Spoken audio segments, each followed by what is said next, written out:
I'm going to read maybe my all-time favorite quote of all. I mean, I have so many favorite quotes, as you all know. I've not read this one in probably years, 4 or 5 years. A number of you haven't heard it. It is, I think it's an extraordinary quote.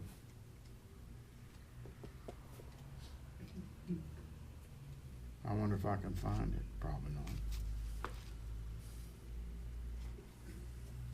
Oh. So this is like so I gave a talk on Sunday, and some of you were here, and I was talking about my shadow that I met one time, and I had this amazing. I had this dialogue with this part of myself, and I said to it. I was at the 3-month retreat in Byrd, and I remember I told you he announced that his name was Frank, and at one point I said that you're welcome here.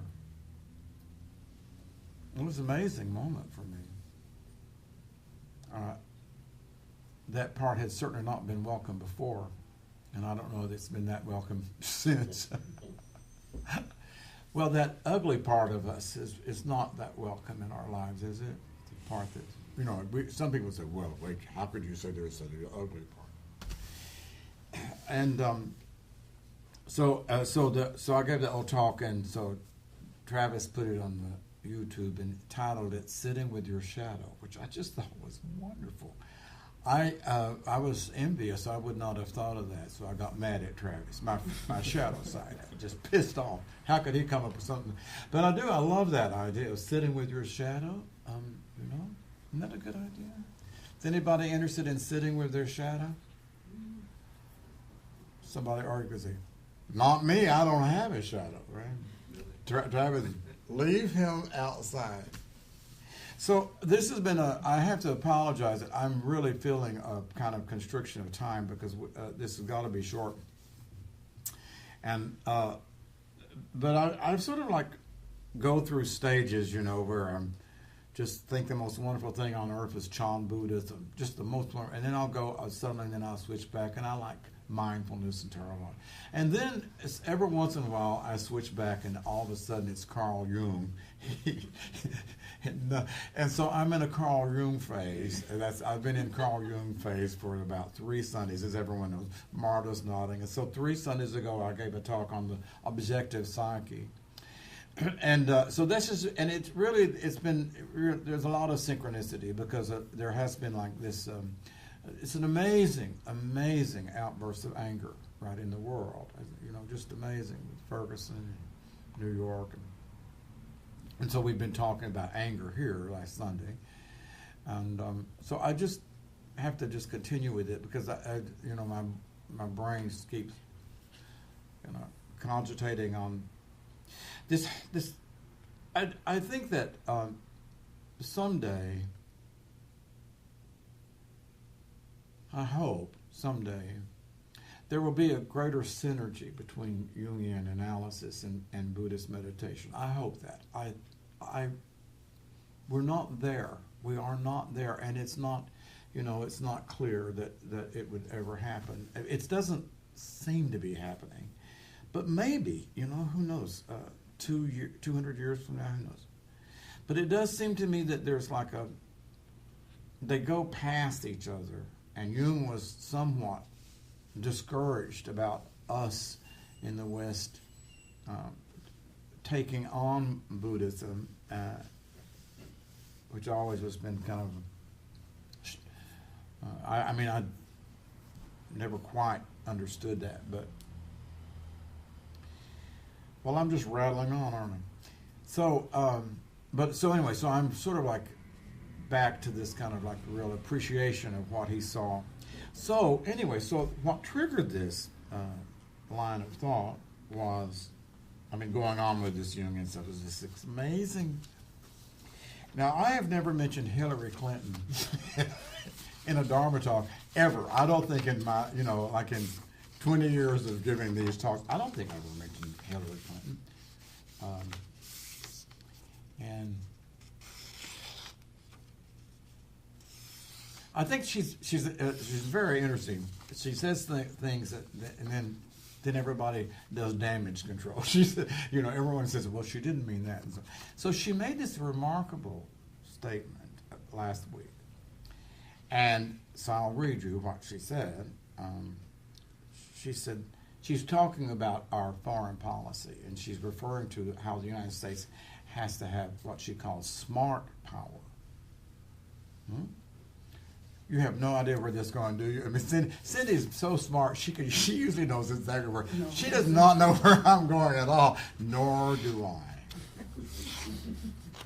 So anyway, she said, she was talking about smart power, that we need to be smarter in our foreign policy. So she said, this is what we call, or I call smart power, using every possible tool and partner to advance peace and security, leaving no one side on the sidelines, showing respect even for one's enemies, trying to understand and, insofar as psychologically possible, empathize with their perspective and point of view.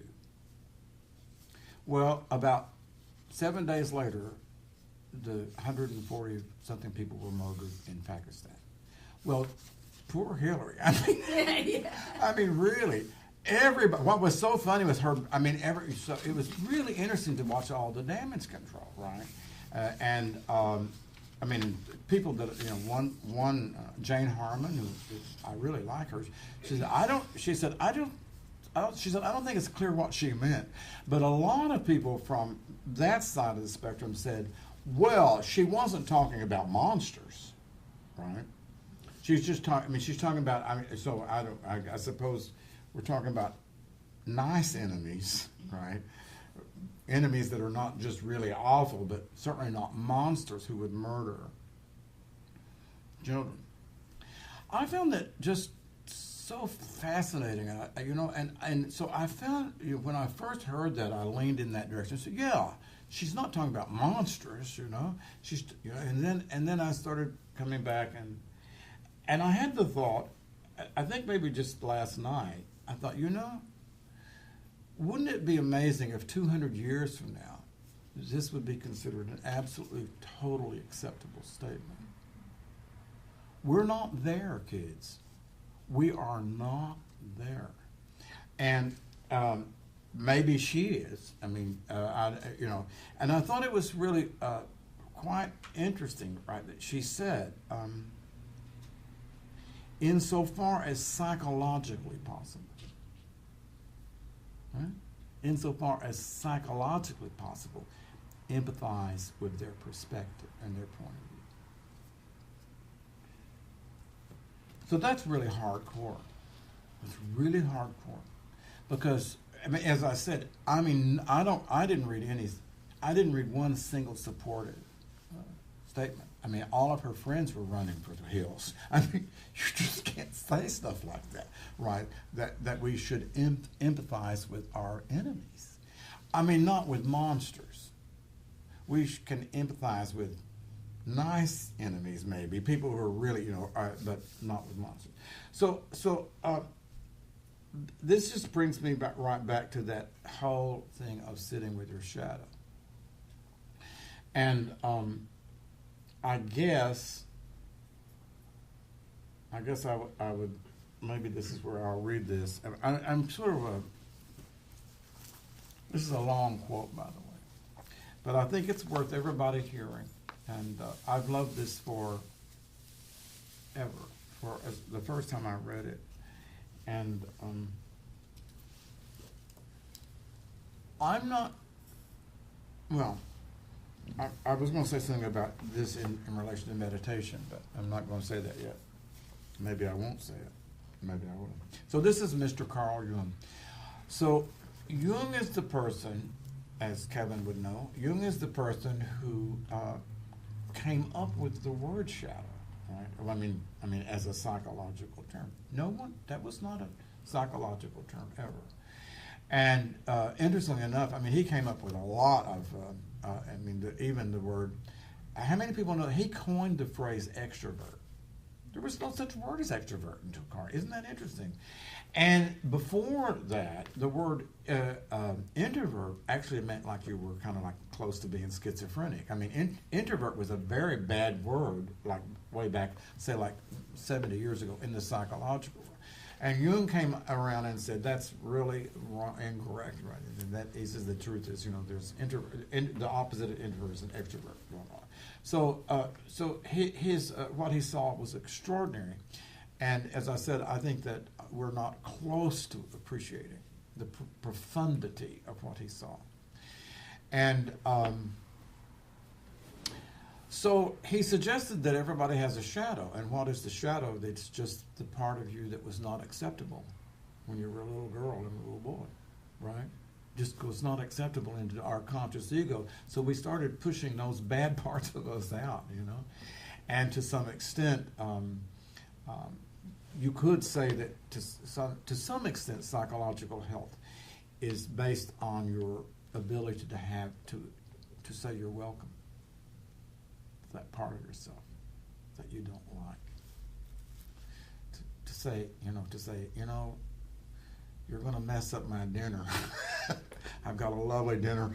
All my guests are coming, and I know you're going to mess the whole thing up, but you're welcome at this table. This is just, Jung is the person who conceptualizes. And as I said, I think that the conscious ego, I said this on Sunday, I'll repeat my brilliant thoughts. Was that Frank speaking? I think the conscious ego has no interest in not being nice and sincere and kind and loving. I'm a good boy. I'm a good girl. The conscious ego constantly pushes away anything that is not pretty in ourselves. Right? So think about meditation. Buddhist meditation, which teaches that we have these what's called kilesas, contaminants, these bad things, and we're going to meditate them away. Well, in the West, our conscious ego could actually say, oh, that's a very good idea, right? Get rid of it. Like a garbage disposal. Get rid of it, right? Meditate it away. Jung said, you can't do that. It'll just go deeper in the unconscious.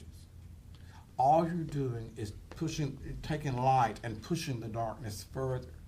And if you push it, far enough, it is going to strike back like a snake, right? Because you can't destroy a part of yourself.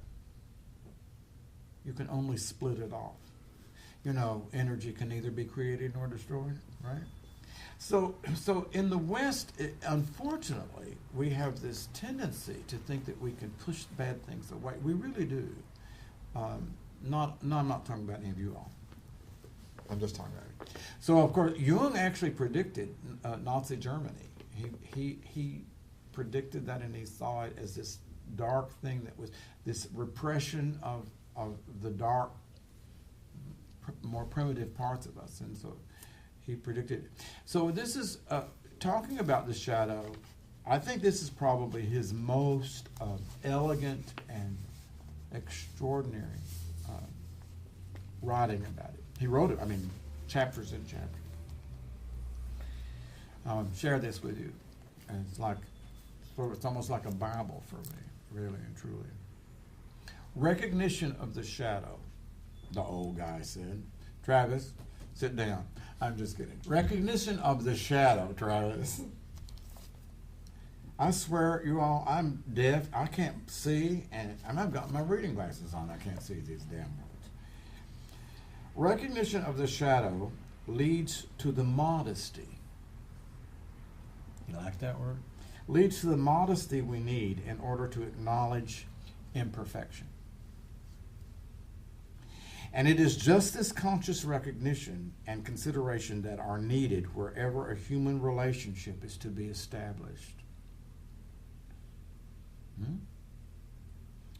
A human relationship is not based on differentiation and perfection.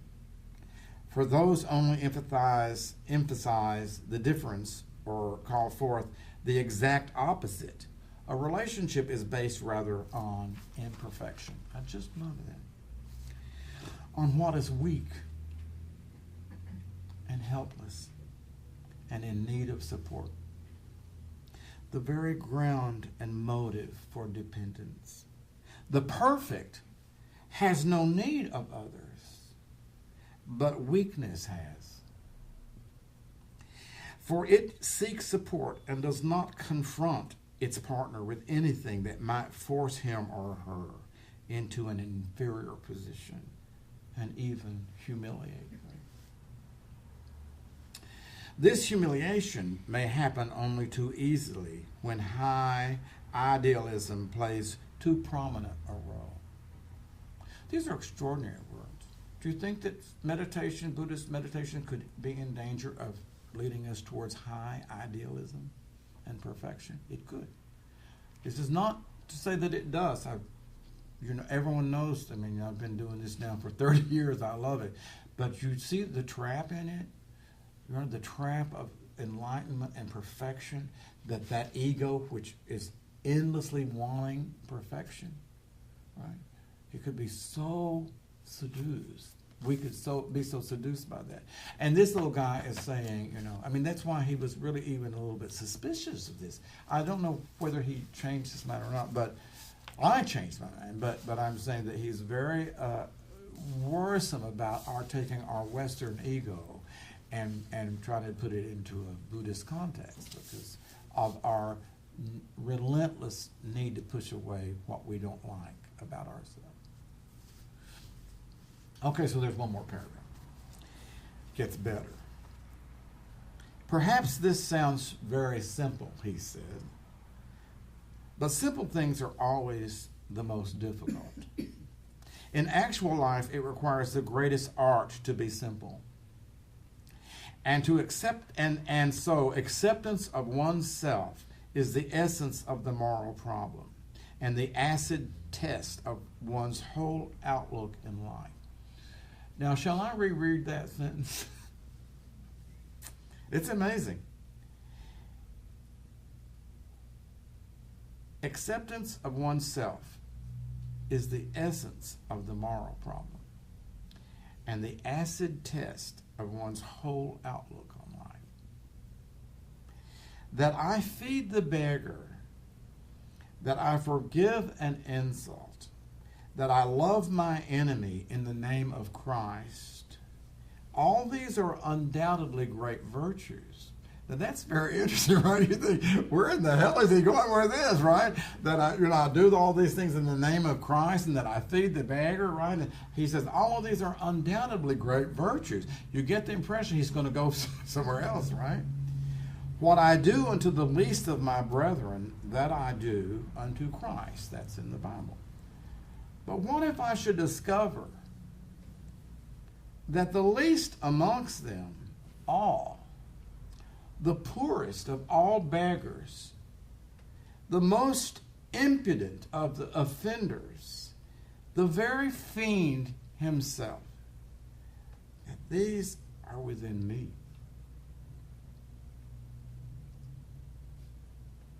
How often are we feeding the beggar there? That these are within me, and that I myself stand in need of the alms of my own kindness. It is so beautiful. I myself stand in need of the alms of my own kindness. And I think so often of our sitting loving kindness to everybody, right? We could skip, and how many times have people come to me privately and said, I don't really feel anything when I try to send loving kindness to me, right? But I can. So, wonder why that is. So he says, and so what if I am the one who is in need of the alms of my own kindness, and I myself am the enemy who must be loved? What then? He says. Then, as a rule, the whole truth of Christianity is reversed. There is then no longer more talk of love and long suffering. We say to the brother, within us raka. Raka means worthless. That's a word that they used in ancient, in Israel, in the biblical time. We say to that within us raka, and condemn and rage against ourselves. We hide him or her from the world. We deny ever having met this least among the lowly in ourselves. And had it been God himself who drew near to us in this despicable form, we should have denied him 1,000 times before a single cock had crowed.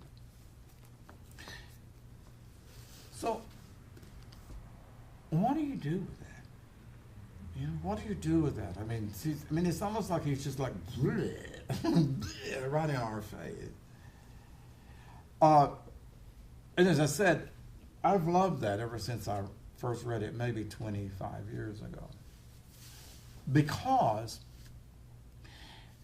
what he's saying is that, you know, we constantly find the enemy outside, you know. So, you know, the enemy of, so either it's the brutal police who are in Ferguson, or it's the people who are burning the buildings down. They're the ones who are out of control. It's not the, you know, and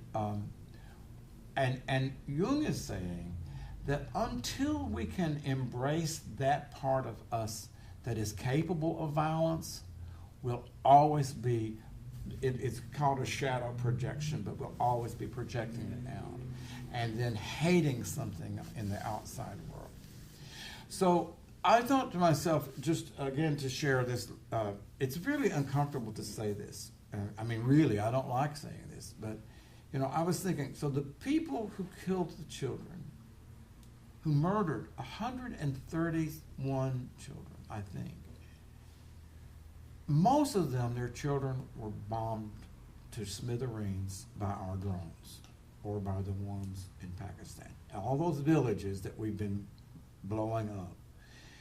And, right? And so they have what's called, those Taliban have what's called righteous anger.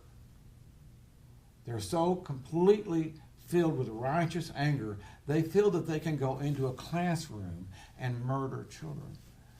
But then you say, oh, so they don't have a right to have righteous anger, right? But we do, or I do. It's very difficult. It's very difficult to. So I guess I'm stuttering here because I don't quite. I mean, I'm comfortable saying that. I suppose it's like the problem is when you just make them monster.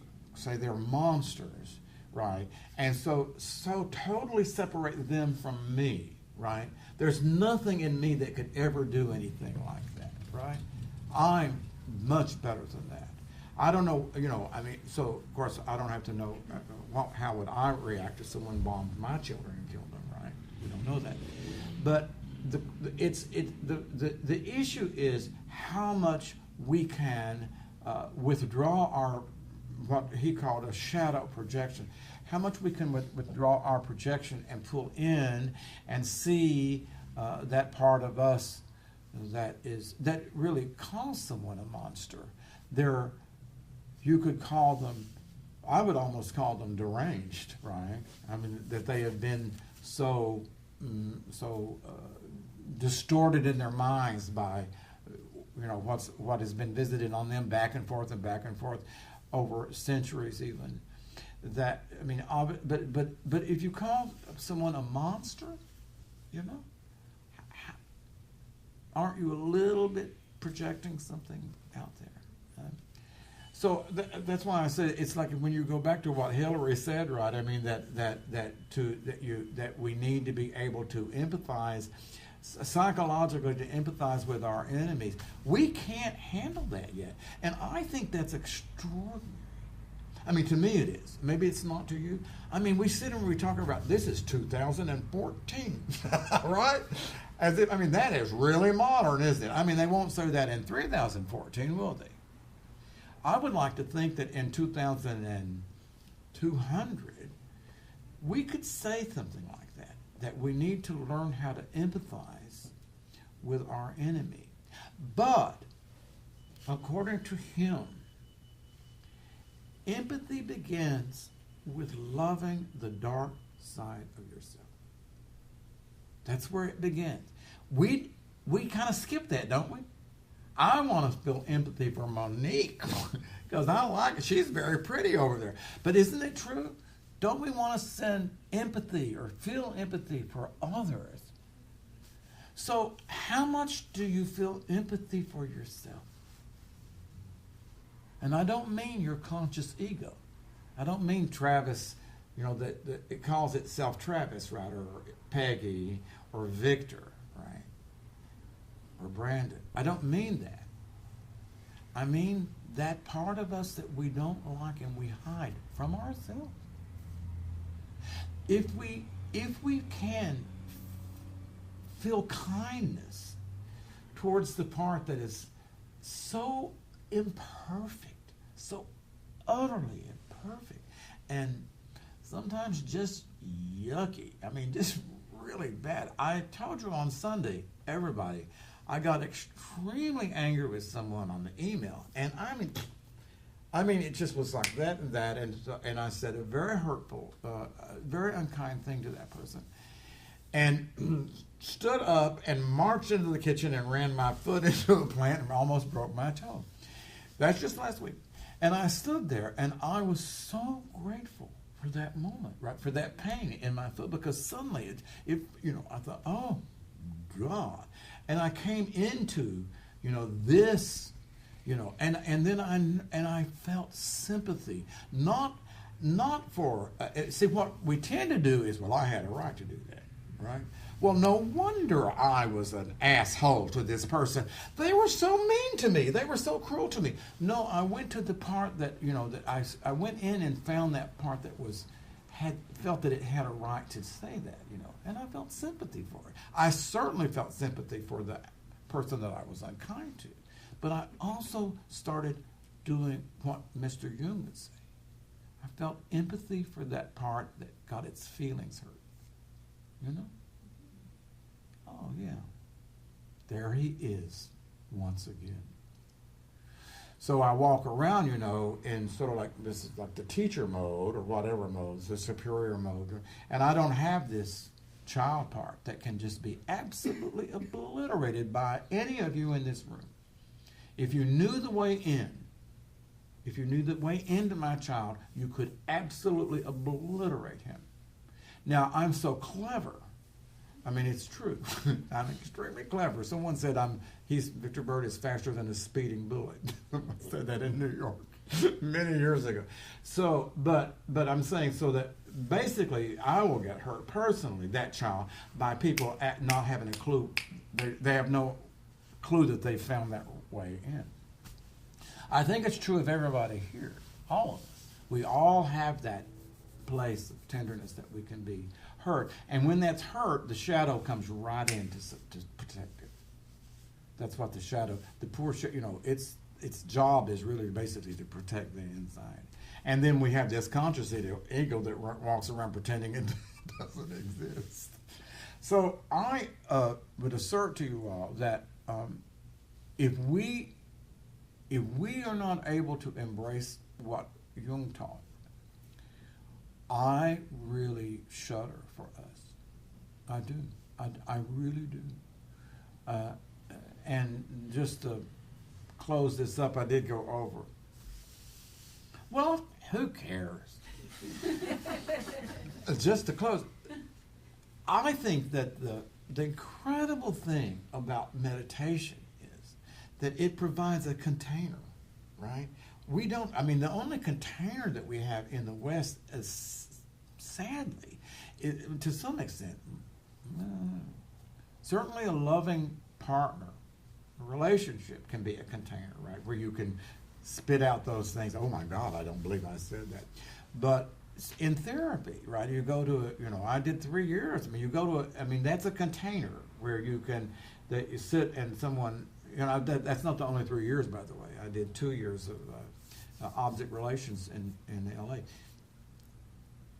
But that container in the West, unfortunately, has been made, capitalism has put its fine stamp on it, right? So it's like you got to pay for that container, right? $120 an hour or whatever. And it's like, it's very sad. It's very sad.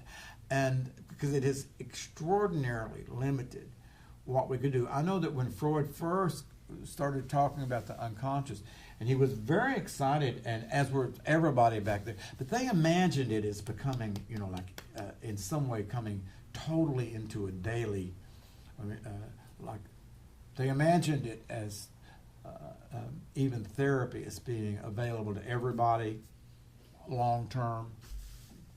You know what is available now, right? 10 sessions, right?